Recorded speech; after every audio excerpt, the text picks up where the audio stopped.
Hello అండి. అందరికీ నమస్తే. ప్రతి సంవత్సరము చాలా సినిమాలు రిలీజ్ అవుతుంటాయి.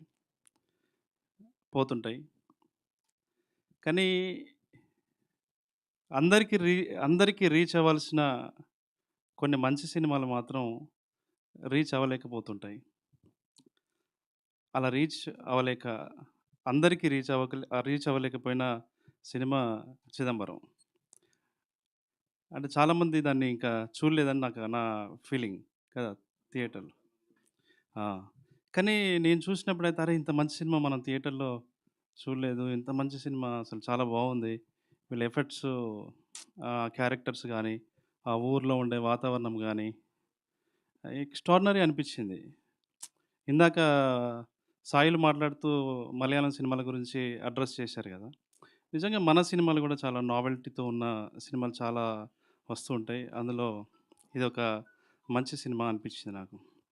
ఎందుకంటే లోకంలో చాలామంది వ్యక్తులు కన్ను సరిగ్గా లేదనో, ముక్కు సరిగ్గా లేదనో, కాళ్ళు సరిగ్గా లేదనో, ఒక ఇన్ఫియారిటీ కాంప్లెక్స్‌తోని ఆహ్, కాన్ఫిడెన్స్‌ని కోల్పోయి, జీవితంలో సాధించాల్సిన విజయాలని సాధించలేక, జీవితంలో ఉన్నటువంటి బ్యూటీని అనుభవించలేక, అనేక మంది వాళ్ళ జీవితాల్ని ఆహ్, అలాగే ఇన్ఫియారిటీ కాంప్లెక్స్‌తోనే బతికేస్తా ఉంటారు. అన్నీ అవయవాలతో సరిగ్గా పుట్టడం ఎంత సహజమైన విషయమో, ఏదో ఒక లోపంతో అలా పుట్టడం గూడా సహజమైన విషయమే. నిజమైన వైకల్యం అంటే వ్యక్తిత్వం లేకపోవడము అనేది ఈ సినిమాలో చూపిచ్చారు. చాలా అద్భుతమైనటువంటి సినిమా ఇది. ఇలాంటి సినిమాని భుజాల మీదకెత్తుకొని అందరూ చూడాల్సిన సినిమా అని అలా ప్రేక్షకుల్లోకి, ఆ ప్రజల్లోకి తీసుకెళ్తున్న ఈటీవీ విన్‌కి అభినందనలు తెలియజేస్తున్నాను. ఇలాగే అంటే ఇలాంటి ఫిల్మ్ మేకర్స్‌కి అంటే ఒక సాయిలు గావచ్చు, లేకపోతే ఈ డైరెక్టర్ గావచ్చు, వినయ్ గావచ్చు, లేకపోతే ఒక ఆదిత్య హాసన్ గావచ్చు.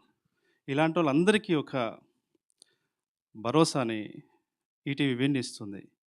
నిజంగా చెప్పాలంటే చాలా కంటెంట్ ఉన్న సినిమాలకి, కంటెంట్ ఉన్న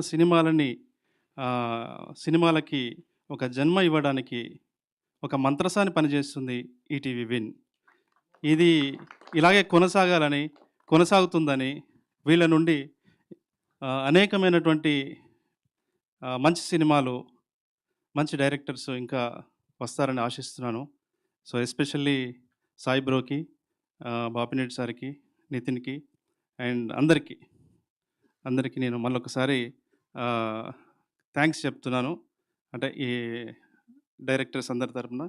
సో, ఈ సినిమా అందరూ చూడండి. Thank you. Thank you Venu గారు. మీరు మాట్లాడితే చాలా బావుంటుంది.